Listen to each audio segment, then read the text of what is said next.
ಅದಕ್ಕೆ ಕೊಟ್ಟಿರೋ ಕಾಪಿ ಇದೆ ಸರ್. ಆಮೇಲೆ ಕೊಡಿ ಸರ್. ಸಲ್ಲಿಸಿ ದಂತವೈದ್ಯಾಧಿಕಾರಿ ಹುದ್ದೆಗೆ ಆಯ್ಕೆಯಾಗುವುದು ಮೇಲ್ನೋಟಕ್ಕೆ ಕಂಡು ಬಂದಿದೆ ಅಂತ ಕೊಟ್ಟಿದ್ದಾರೆ. ಸದರಿ ವಿಷಯಕ್ಕೆ ಸಂಬಂಧಪಟ್ಟವರನ್ನು ಕರೆಸಿ ವಿಚಾರಣೆ ಮಾಡಬೇಕಾಗಿರುತ್ತದೆ. ಆದುದರಿಂದ ಮೇಲಾಧಿಕಾರಿಗಳು ಅನುಮತಿ ಕೋರಿ ಮನವಿ ಅಂತ ಮಾತಾಡ್ತಿದ್ದಾರೆ. ಅದ್ರ ನಂತರ ಯಾವುದೇ ಥರ ಲೋಕಾಯುಕ್ತ ಬಾಲಾಜಿ ಬಾಬು ಅಂತ ಸರ್ಕಲ್ ಇನ್ಸ್ಪೆಕ್ಟರ್ ಅವರು ಯಾವುದೇ ಥರ ತನಿಖೆ ಮಾಡ್ತಾ ಇದ್ದಾರೆ. ತನಿಖೆ ಮಾಡಿ ಕೇಳಿದ್ರೆ ಕೇಳಿದ್ರೆ ಏನಂತ ಹೇಳಿದ್ರೆ, ಇನ್ನು ಎವಿಡೆನ್ಸ್ ಆಗ ನಾನು ಕಮಿಷನರ್ ಲೆಟರ್ ಬರೆದಾಗ್ತೀನಿ, ಕಮಿಷನರ್ ಪರ್ಮಿಷನ್ ಕೊಟ್ಟರೆ ನಾನು ತನಿಖೆ ಮಾಡಿ ನಾನು ಮಾಡೋಣ ಅಂತ ಕೊಟ್ಟಿದ್ದಾರೆ. ಸ್ಕ್ಯಾಮಲ್ಲಿ ಯಾರು ಇನ್ವಾಲ್ವ್ ಆಗಿದ್ದಾರೆ ಎಲ್ಲರೂ ತೆಗಿತೀನಿ ಅಂತ ಹೇಳ್ತಾ ಇದ್ದಾರೆ. ಈಗ ಏನು ಹೇಳ್ತಾ ಇದ್ದಾರೆ ಅಂತಂದರೆ, ಇನ್ನು ಎವಿಡೆನ್ಸ್ ತಗೊಂಬ ಯಾವ ಕ್ಯಾಂಡಿಡೇಟ್ ಮಾಡಿದ್ರು ಆ ಕ್ಯಾಂಡಿಡೇಟ್ಗೆ ನಾವು ಕಮಿಷನರ್ ಲೆಟರ್ ಬರೀತೀವಿ. ಲೆಟರ್ ಕಮಿಷನರ್ ಏನಾದ್ರು ಪರ್ಮಿಷನ್ ಕೊಟ್ಟರೆ ಮಾಡ್ತೀವಿ, ಇಲ್ಲ ಮಾಡೋದಿಲ್ಲ. ನಾವು ಫುಲ್ ಎವಿಡೆನ್ಸ್ ನಾವೇ ಕ್ರಿಯೇಟ್ ಮಾಡೋದಾಗಿದ್ರೆ ನಾವೇನು ದೂರು ಕೊಡಬೇಕು? ಕೊಟ್ಟಿರುವಂಥ ಸುಳಿವಿನಲ್ಲಿ ಅವರು ಆಳವಾಗಿ ಇಳಿದು ಅವರು ತನಿಖೆ ಮಾಡಬೇಕು.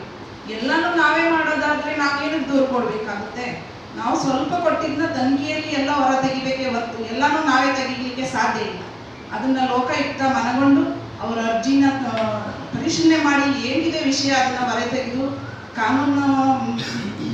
ಕಾನೂನಾತ್ಮಕವಾಗಿ ವೈದ್ಯಾಧಿಕಾರಿಗಳಿಗೆ ಸಲಹೆ ಕೊಟ್ಟು ಅವ್ರಿಗೆ ಅನ್ಯಾಯವನ್ನು ವ್ಯಕ್ತಪಡಿಸಬೇಕು. ವಿದ್ಯಾರ್ಥಿಗಳು ಓದು ಮೆರಿಟ್ಸ್ನ ಅಂಕಗಳನ್ನ ತೆಗೆಯೋದು ಕಷ್ಟಪಟ್ಟು ಬಡ ಮಕ್ಕಳು ಕಣ್ಣಿಗೆ ನಿದ್ದೆ ಇಲ್ಲದೆ ಊಟ ಇಲ್ಲದೆ ಓದಿ ತೆಗೆದಿರ್ತಾರೆ. ಇವರು ಸುಮ್ಮನೆ ದುಡ್ಡಿನ ಹಾಮಲ್ಲಿ ವಿದ್ಯೆನ ಕೊಂಡುಕೊಂಡ್ರೆ ವಿದ್ಯೆಗೆ ಮುಂದಿನ ದಿನಗಳಲ್ಲಿ ಬೆಲೆ ಇರೋದಿಲ್ಲ. ವಿದ್ಯೆಗೆ ಬೆಲೆ ಬೇಕು ಅಂದರೆ ಅವರು ಓದಿರೋದಕ್ಕೆ ಒಂದು ಅವಕಾಶ ಮತ್ತು ಅವ್ರಿಗೆ ಸಂತೋಷ ತೃಪ್ತಿ ಅನ್ನೋದು ಇರಬೇಕು. ತಂದೆ ತಾಯಿಗಳು ಕಷ್ಟಪಟ್ಟು ಮಕ್ಕಳನ್ನ ಓದಿಸ್ತಾರೆ, ಎಷ್ಟು ಸ್ಕೂಲ್ ಫೀಸ್ ಕಟ್ತಾರೆ, ಮಕ್ಕಳಿಗೆ ಊಟ ಇಲ್ಲ ನಿದ್ದೆಯಲ್ಲೇ ಹೋಗ್ತಾರೆ. ಅವ್ರಿಗೆ ಅವಕಾಶಗಳು ಸಿಗಬೇಕು. ದುಡ್ಡಿನ ಹಮ್ಮಲ್ಲಿ ಅಹಂಕಾರದಲ್ಲಿ ವಿದ್ಯೆನ ಕೊಂಡುಕೊಂಡ್ರೆ ಅದಕ್ಕೆ ಮುಂದಿನ ದಿನಗಳಲ್ಲಿ ಬೆಲೆ ಅನ್ನೋದೇ ಇರೋದಿಲ್ಲ. ಆದ್ದರಿಂದ ಕಾನೂನಾತ್ಮಕವಾಗಿ ವಿದ್ಯೆಗೆ ಬೆಲೆ ಇರಬೇಕು ಅಂದರೆ ಆ ವಿದ್ಯೆಗೆ ತಕ್ಕಂತೆ ವೃತ್ತಿಗಳು ಸಿಗಬೇಕು ಸರ್. ಮುಂದಿನ ದಿನಗಳಲ್ಲಿ ಅನ್ಯಾಯದ ಅಟ್ಟಾಸದಲ್ಲಿ ಅಹಂಕಾರದಲ್ಲಿ ತಗೊಂಡಿರೋ ಹುದ್ದೆ ತುಂಬ ಅನುಕೂಲವಾದ ಕೆಲಸ ಅಂತ ಅನ್ಸ್ಕೊಳ್ಳಲ್ಲ. ಅದಕ್ಕೆ ಭ್ರಷ್ಟಾಚಾರ ನಿರ್ಮೂಲನೆ ಮಾಡಬೇಕು ಅಂತ ಹೇಳ್ತಿರ್ತಾರೆ. ಎಲ್ಲಿದೆ ಭ್ರಷ್ಟಾಚಾರ ನಿರ್ಮೂಲನೆ? ದಿನೇ ದಿನೇ ಈ ಥರ ಆಗ್ತಾ ಇದ್ರೆ ವಿದ್ಯಾರ್ಥಿಗಳಿಗೆ ಅನ್ಯಾಯ ಆಗ್ತಾ ಇದೆ. ಬಡ ವಿದ್ಯಾರ್ಥಿಗಳಿಗೆ ಅನ್ಯಾಯ ಆಗೋದಿಲ್ಲ. ಅವರು ಪಾಪ ಕನಸು ಕಟ್ಕೊಂಡಿರ್ತಾರೆ, ತಂದೆ ತಾಯಿ ಕೂಲಿ ಕೆಲಸ ಮಾಡಿ ಓದಿರ್ತಾರೆ, ಕಷ್ಟಪಟ್ಟು ಓದಿರೋರು ಇರ್ತಾರೆ.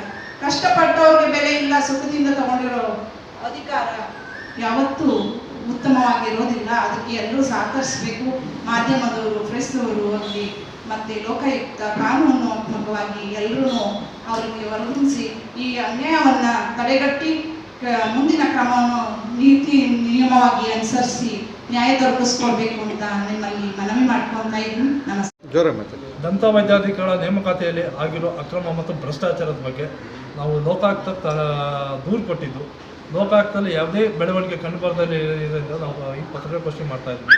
ದಯವಿಟ್ಟು ನಾವು ಮುಖ್ಯಮಂತ್ರಿ ಸಿದ್ದರಾಮಯ್ಯ ಮತ್ತು ಹೆಲ್ತ್ ಮಿನಿಸ್ಟರ್ ಗುಂಡೂರಾವ್ರನ್ನ ಮನವಿ ಮಾಡ್ಕೊತೀವಿ. ಈ ನೇಮಕಾತಿನ ಅಕ್ರಮದ ಬಗ್ಗೆ ತನಿಖೆ ಮಾಡಿಸಿ ನ್ಯಾಯಯುತವಾಗಿರೋ ಅಭ್ಯರ್ಥಿಗಳು ನೌಕರಿ ಕೊಡಿ ಮತ್ತು ಅಕ್ರಮವಾಗಿ ಸೇರ್ಕೊಂಡಿರೋ ಎಲ್ಲ ಅಭ್ಯರ್ಥಿಗಳು ತೆಗೀರಿ ಮತ್ತು ಬಡ ರೋಗಿಗಳ ಪ್ರಾಣನ ಉಳಿಸಿ ಅಂತ ಹೇಳಿ ನಾವು ಈ ಪತ್ರಿಕಾಗೋಷ್ಠಿ ಮುಖಾಂತರ ಎಲ್ಲರನ್ನೂ ಲೋಕಾಯುಕ್ತರನ್ನು ನಾವು ಮನವಿ ಮಾಡ್ಕೊತೀವಿ. CM ಮತ್ತು ಹೆಲ್ತ್ ಮಿನಿಸ್ಟರ್ ಇಬ್ಬರನ್ನು ಮನವಿ ಮಾಡ್ತಾರೆ. ನೇಮಕಾತಿ ಯಾವಾಗ ನಡೆಯಿತು, ಯಾವ ರೀತಿ ಅಕ್ರಮ ಆಗಿದೆ, ಯಾರ ಕಾರಣ ಇದು ನೇಮಕಾತಿ ಅಕ್ರಮ ನಡೆದಿದ್ದು ಈ ನೇಮಕಾತಿ ನಡೆದಿದ್ದು 2020 ಮತ್ತು 2022 ಅವಧಿಯಲ್ಲಿ ನಡೆದಿರೋದು. ಇದರ ಮುಖ್ಯ ಆರೋಪಿಗಳು ಮಾಜಿ ಆರೋಗ್ಯ ಸಚಿವ doctor K Sudhakar, GN Manjunatha Swamy, chief administrative officer ಆಗಿದೆ GN ಮಂಜುನಾಥ ಸ್ವಾಮಿ ಮತ್ತು ವಿಶೇಷ ನೇಮಕಾತಿ ಸಮಿತಿಯ ಎಲ್ಲ ಸಿಬ್ಬಂದಿಗಳು ಈ ಅಕ್ರಮದಲ್ಲಿ ಭಾಗಿಯಾಗಿದ್ದಾರೆ. ಸರ್, ನಿಮ್ಮ ಹತ್ರ ಏನೋ ಸಾಕ್ಷಿ ಇದೆ ಸರ್? ಸಾಕ್ಷಿ ಇದೆ ಸರ್, ಎವಿಡೆನ್ಸ್ ಎಲ್ಲ ಕೊಟ್ಟಿದ್ದೀವಿ. 12 ಜನದ ಅಭ್ಯರ್ಥಿಗಳು ಸಾಕ್ಷಿ ಇದೆ ನಮ್ಮ ಹತ್ರ. ಲೋಕಾಯುಕ್ತದಲ್ಲಿ ಯಾವಾಗ ಹಾಕಿ ಸರ್? ಲೋಕಾಯುಕ್ತದಲ್ಲಿ 5/5/2023 ಹಾಕಿದ್ದು ಲೋಕಾಯುಕ್ತ ಪೊಲೀಸ್ ವಿಭಾಗದಲ್ಲಿ 7/7/2023 ಅಲ್ಲೂ ಕೊಟ್ಟಿದ್ದೀವಿ. ಅದ್ರ ಬಗ್ಗೆ ತನಿಖೆ ನಡೆಸಿದ್ದಾರೆ. ತನಿಖೆ ನಡೆಸಿ ಅವರೇ ಸಹ ಹೇಳಿದ್ದಾರೆ ಲೋಕಾಯುಕ್ತರು, ನಕಲಿ ದಾಖಲಾತಿಗಳನ್ನು ಸಲ್ಲಿಸಿ ದಂತ ವೈದ್ಯಾಧಿಕಾರಿ ಹುದ್ದೆಗೆ ಆಯ್ಕೆ ಆಗಿರೋದು ಮೇಲ್ನೋಟಕ್ಕೆ ಕಂಡು ಬಂದಿದೆ ಅಂತ ಹೇಳಿ ಅವರೇ ಲೋಕಾಯುಕ್ತರು ಕೊಟ್ಟಿದ್ದಾರೆ. ಅದನ್ನು ನಮಸ್ತೆ, ನಾನು ನಳೀನಾ ಅಂತ ನಮಸ್ತೆ, ನನ್ನ ವಕೀಲರು ನಳೀನಾ ಅಂತ ಹೇಳಿ ಬೆಂಗಳೂರಲ್ಲಿ ಪ್ರಾಕ್ಟೀಸ್ ಮಾಡ್ತಾ ಇದ್ದೀನಿ. ಇಲ್ಲಿ ವೈದ್ಯಾಧಿಕಾರಿಗಳಿಗೆ ತುಂಬ ಅನ್ಯಾಯವಾಗಿದೆ ಅಂತ ಹೇಳಿ ನಮ್ಮ ಡಾಕ್ಟರ್ ಅವರು ನರಸಿಂಹಮೂರ್ತಿ ಅವರು ದೂರನ್ನ ಕೊಡಿ ಮೇಡಮ್ ಅಂತ ಹೇಳಿದಾಗ ನಾವು ಲೋಕಾಯುಕ್ತದಲ್ಲಿ 5/4/2023 ಅರ್ಜಿಯನ್ನು ಕೊಟ್ಟಿದ್ವಿ. ಅದರ ಪ್ರಕಾರ ಯಾವುದೇ ತನಿಖೆ ಆಗಲಿ ವಿಚಾರಣೆ ಆಗಲಿ ನಡೀತಾ ಇಲ್ಲ. ಕೆಲವೊಂದನ್ನು ನೀವೇ ತೊಗೊಂಡು ಬನ್ನಿ ಇನ್ನೂ ವಿವರಗಳನ್ನ ಅಂತ ಹೇಳಿದಾಗ ನಾವೇ ಎಲ್ಲ ಕೊಡಬೇಕು ಅಂದಾಗ ನಾವು ಲೋಕಾಯುಕ್ತದ ಏನಕ್ಕೆ ಹೋಗಬೇಕು? ನಾವು ಅಲ್ಪ ಡಾಕ್ಯುಮೆಂಟ್ಸ್ನ ಕೊಟ್ಟಾಗ ದಾಖಲಾತಿಗಳನ್ನ ಕೊಟ್ಟಾಗ ಅವರು ಒಳ ಇಳಿದು ಪರಿಶೀಲನೆ ಮಾಡಿ ಹೊರ ತೆಗಿಬೇಕೇ ಹೊರತು ಎಲ್ಲನೂ ನಾವೇ ತಗೊಬನ್ನಿ ಅಂತ ಹೇಳಿದಾಗ ಅದು ಸಾಧ್ಯ ಇಲ್ಲದ ಅಂತ ರೀತಿ ಇರುತ್ತೆ. ಕಾನೂನಾತ್ಮಕವಾಗಿ ಅಳವಡಿಸಿಕೊಂಡು ಅವರು ವಿಧಿವಿಧಾನಗಳ ಮುಖಾಂತರ ಅದನ್ನು ಹೊರ ತೆಗಿಬೇಕೇ ಹೊರತು ಸಾಮಾನ್ಯ ಜನಗಳನ್ನೇ ಅನ್ಯಾಯ ಆಗಿದೆ ಅಂತ ಬಂದವ್ರನ್ನೇ ಎಲ್ಲನೂ ನೀವೇ ತಗೊಬನ್ನಿ ದಾಖಲಾತಿಗಳು ಅಂತ ಹೇಳೋದು ತಪ್ಪಾಗುತ್ತೆ. ಅವರು ಅದನ್ನು ಪರಿಶೀಲನೆ ಮಾಡಿ ವೈದ್ಯಾಧಿಕಾರಿಗಳಿಗೆ ಅನ್ಯಾಯ ಆಗಿರೋದಕ್ಕೆ ನ್ಯಾಯ ಕೊಡಿಸಬೇಕು ಅಂತ ನಾನು ಲೋಕಾಯುಕ್ತ ಮತ್ತು ಈಗಿರೋ ಸರ್ಕಾರವನ್ನು ಮನವಿ ಮಾಡ್ಕೊಳ್ತೀನಿ. ನಮಸ್ಕಾರ.